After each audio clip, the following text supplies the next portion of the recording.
You weren't invited. This brunch was for real family, my dad said with a smirk, swirling his mimosa like he hadn't just stolen $4,750 off my card the week before. My name is Morgan, and from wherever you're watching this, stay with me. Have you ever been treated like a stranger in the very family you held together? I was standing at the entrance of the Elmwood Cafe, rain still clinging to my coat, watching my father, my stepmom, my brother, and even my aunt laugh over Belgian waffles like I didn't exist. No extra seat. No text. No, hey, you coming? Just the sting of silence and a waiter saying, "Sorry, ma'am. This table's full." The week before, I noticed a charge on my credit card for $1,750 transferred to an unfamiliar vendor. When I asked my dad, he shrugged, said he accidentally used the wrong card and would pay it back. "Don't make a big deal," he said. That was the problem. I never made a big deal. Not when they asked me to co-sign the loan.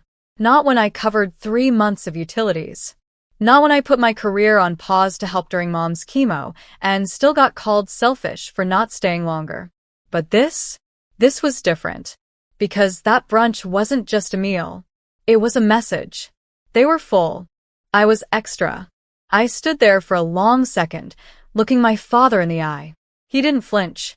Just smiled with the same face that used to say, "I'm proud of you," when I brought home straight A's. I didn't shout. Didn't cry. I just said, clear and cold, "Then pay your own bills." I turned around, walked straight to my car, and opened the app I'd been building quietly for months, my paper trail. Every Zelle receipt. Every Venmo. Every loan agreement. Every bank transfer I'd made to help out. The total? $61,000. That brunch was their celebration. Of using me. Of never planning to pay it back. But what they didn't know. I'd already started recording everything. Every call. Every message. Every lie. And by the time they figured that out, the bank account they were smiling over wouldn't even exist. I sat in my car with the rain tapping on the windshield, staring at my phone like it was the first time I'd really seen the numbers. $61,000. Not a typo. Not a guess. That was the total support I had given my family over 5 years, little drips that became a flood. $300 for Dad's car insurance. $1,200 when my brother's tuition was unexpectedly short. $900 to cover a hotel when they got locked out of their home. Gas money. Groceries. Just until Friday. And now, $4,750 siphoned off a card I'd trusted them with. They called it love. I called it theft with a smile. But I wasn't about to beg them for decency anymore. I had proof now. And I had a plan. I pulled up my call recording app. Every conversation I'd had with them over money was neatly stored, not because I expected to use it, but because some part of me knew that one day, I'd need to remember exactly how it felt to be lied to by people who said they loved me. I forwarded the newest voice note to myself. "Dad, just run it on your card, babe. I'll pay you back when the bonus hits." Me, you said that last time. Dad, laughs, come on. What are families for? Apparently, to fund brunches I wasn't invited to. I drove straight home and opened my laptop. Pulled out every shared account they were still tied to. Family cell plan. Emergency credit line. Auto pay for their gas bill. Streaming services. Even my Amazon Prime, which they had been using like it was their birthright. I started revoking access. Quietly. One by one. But I didn't stop there. I filed a report with my bank for the fraudulent charge. Uploaded screenshots. Provided audio evidence. Typed a statement, clean and firm. Attached it all. I clicked submit. Then I called the bank's fraud department and told them calmly, "The account activity is unauthorized. I have the recordings to prove it." The woman on the line paused. "Do you want to press charges?" "Not yet," I said. Because first I wanted them to feel it, not just the freeze on the account, but the slow unraveling of their lifestyle. The one I paid for. And now, I was shutting it all down. By morning, the first domino had already fallen. I woke up to 12 missed calls, all from my stepmom, then one from Dad, labeled "Do Not Answer" in my phone. I didn't pick up. I let them spin in the silence they once shoved me into. Instead, I opened my banking app. The $4,750 charge had officially been flagged as fraudulent. The investigation was active. My card was deactivated and replaced. The funds were being reversed. Next, I got an alert. Joint utility account frozen. Because once the linked card failed, the bill bounced. No backup. No more Morgan the lifeline. That's when the texts turned nasty. Dad. What the hell did you do? This is embarrassing. They shut our power off this morning. We're family, Morgan.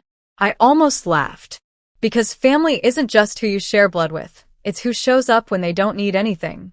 And these people? They only showed up to eat.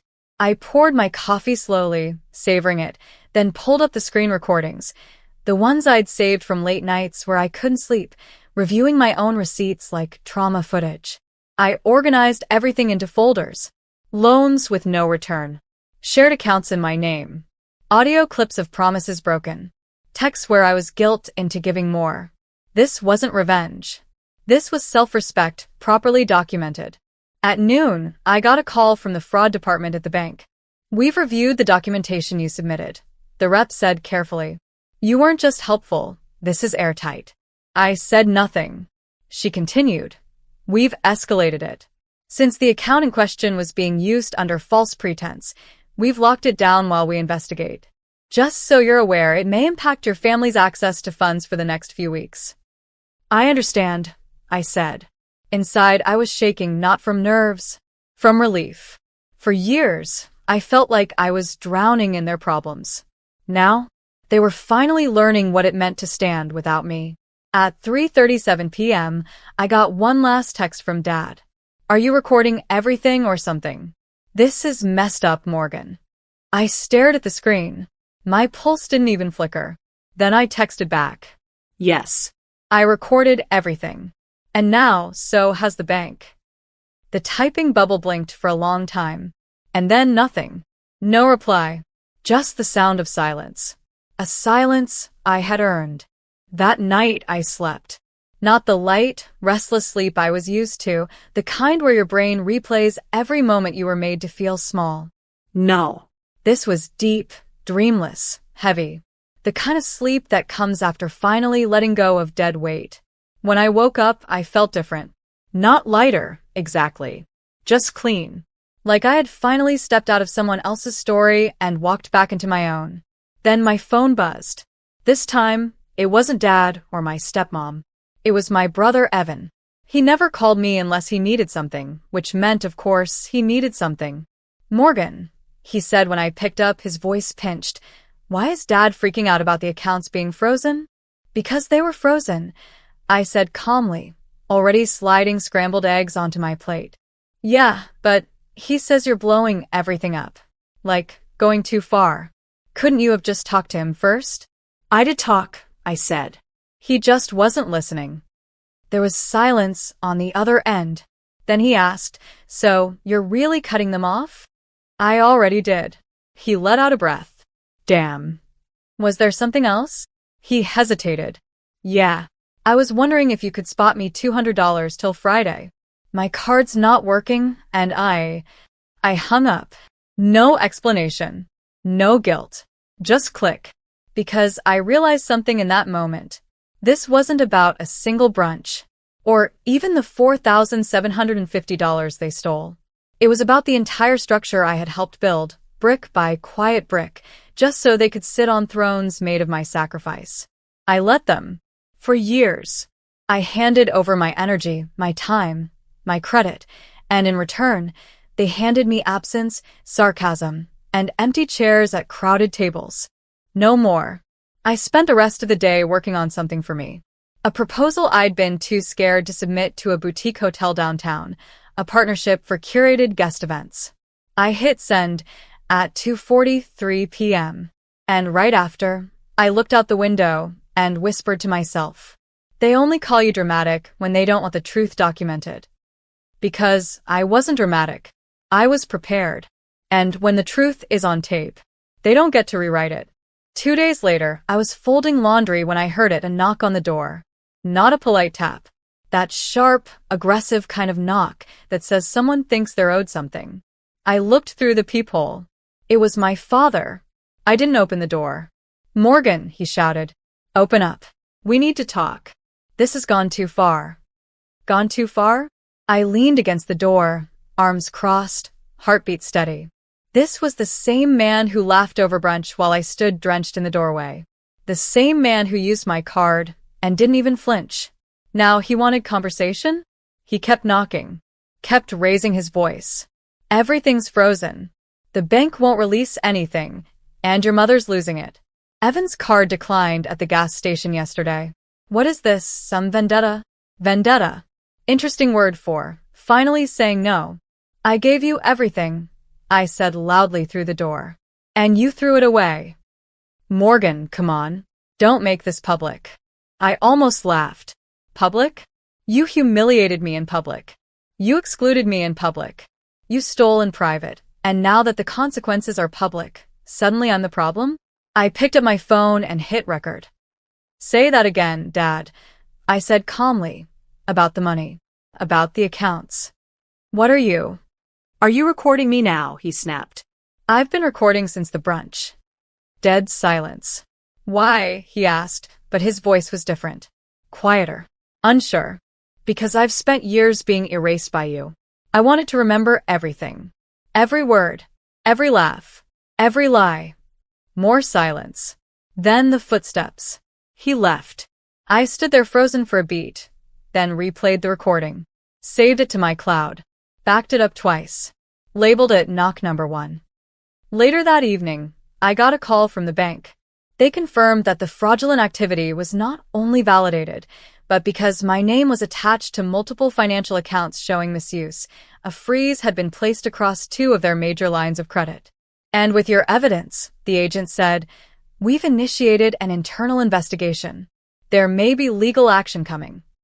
I nodded, though she couldn't see me. "Thank you." Because this wasn't revenge. It was accountability. And if the truth shook the ground they walked on, they should have thought about that before they built their house on my name. The next morning, I opened my inbox to something I hadn't expected, an email from the hotel. Subject: "Proposal approved, let's talk details." I sat there, blinking at the screen. This was the same hotel I'd been too scared to pitch to just weeks ago. The same one my family once told me was out of my league. They said things like, "People like us don't get into places like that," and "Stick to safe jobs, Morgan. You're too sensitive for that world." And now, they wanted me. I poured myself a cup of coffee and replied with a simple, "I'd love to talk. I'm available Tuesday morning." Then I closed my laptop and breathed in something new. Freedom. Not the loud, rebellious kind. The quiet kind. The kind that settles in your bones when you realize you don't have to prove anything to anyone anymore. That afternoon, I got another call, this time from my dad's bank. A compliance officer. Polite, professional, direct. "We've completed our review of the documentation you submitted. Your recordings and digital receipts match the reported discrepancies. We'll be contacting the account holders regarding next steps, including potential reimbursement and further inquiry." "Are they aware yet?" I asked. The woman on the phone paused. "Not officially, but their accounts remain inaccessible. We expect contact very soon." I hung up slowly, heart steady, hands warm. And just like that, it hit me. They still thought I was the daughter they could guilt into silence. They didn't realize I'd evolved, not out of cruelty, but out of exhaustion. I wasn't seeking revenge. I was just done being their ATM with a pulse. That night, I pulled out my old notebooks, the ones where I used to scribble event design ideas and venue sketches, afraid to ever show anyone. I flipped through the pages like meeting an old version of myself I finally respected. At 9:42 p.m., my phone buzzed again. My brother. This time, the message was different. "They're freaking out. Dad says the bank might press charges. He wants to know if you'll talk to them. You're the only one who can fix this." I stared at the screen, then typed one line. I didn't break it. I just stopped holding it together. And I meant it. Because I wasn't the family's fixer anymore.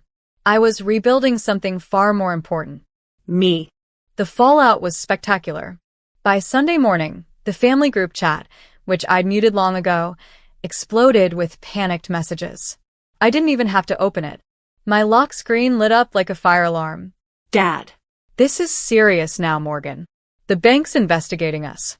How could you do this to your own family? Mom. I didn't even know what was going on. Why are you dragging me into this? My uncle, the one who always played neutral, even chimed in. You really recorded your own father? Cold-blooded. It would have stung once. But now? Now it just proved what I already knew. They never saw me as a daughter. Just a resource. A tool. Something to use until it stopped working, and then resent for needing repair. But what hit hardest wasn't the noise. It was the silence from Evan. No apology. No, I'm sorry for asking you for money again. Just absence. The same absence I felt at that brunch. At every family photo where I was the one behind the camera. Every holiday where I brought a dish and left with a bruised heart. So, I did something that took me years to learn. I left the group chat entirely. Not in anger. In peace. Because healing isn't always loud. Sometimes it's the quiet click of a leave conversation button and the soft realization that you're not obligated to carry people who would watch you drown. That afternoon, I met with the hotel team. We sat around a table overlooking the city skyline. I brought mock-ups, proposals, fresh ideas. I was nervous, but in a way that felt electric, not paralyzing. And halfway through the meeting, the creative director said, "You've clearly put in a lot of work. This isn't just a pitch, this is vision. We want to move forward." I smiled. Not the fake smile I used to wear to keep the peace. A real one. The kind that feels like home. That night, I walked past the Elmwood Cafe. The same one where they told me, "You weren't invited." There was a couple laughing at a table near the window. The waiter set down champagne flutes. I paused for a second, remembering the sting, the humiliation. Then I turned and walked on. Not because I had anything to prove, but because I had nothing left to explain. Their brunch was their warning shot. But my silence? That was the storm that followed. It happened on a Monday. The bank sent me a final notice. Investigation closed. Funds restored. Liability assigned. Attached was a PDF, a formal letter outlining how the fraudulent use of my accounts had been traced back to intentional misrepresentation. They used words like unauthorized, documented misuse, and the one that made me sit down slowly. Permanent closure of associated accounts. They weren't just locked out anymore. They were erased from every financial tie to me. And with it? The life they'd built on my back. Around noon, I received one more call, this time from a number I didn't recognize. I answered. Silence at first. Then a familiar voice cracked through. "Morgan, it's Dad." I didn't say anything. He sighed, shaky and worn. "We got the notice. The bank froze everything. Your mother's losing her mind. We can't access our savings. They said you submitted recordings. Is this really what you wanted?" I could hear birds chirping in the background. Somewhere far away, life was going on, unaware that his version of it had just collapsed. I waited. Then I said, with no malice, no heat, just truth. I wanted to stop bleeding for people who watched me bleed. He said nothing. So I continued. "You erased me over brunch. Mocked me in public. Stole from me in private. You never apologized. You never saw me. You only saw what I gave. So now, I've given you nothing." A long pause. "You've burned a bridge you didn't build," I added. "And that account you loved so much? It had my name on it. Always did." "I didn't think you'd go this far," he whispered. "I didn't think you'd go that far," I replied. And I hung up. For the final time. That night, I lit a candle in my tiny apartment and curled up with a notebook, the same one I once used to keep track of their debts. But now I used it for something else. Planning my first event. Solo. Fully mine. No borrowed credit. No apologies. I wrote down themes, colors, menus. Joyful things. Things that never depended on someone else's guilt. And when I looked at the cover of the notebook, I smiled. I'd scribbled something new on it weeks ago. For things that build, not bleed. Because what they never understood was simple. I wasn't their backup plan. I was the foundation. And when I walked away, everything crumbled like it should have long ago.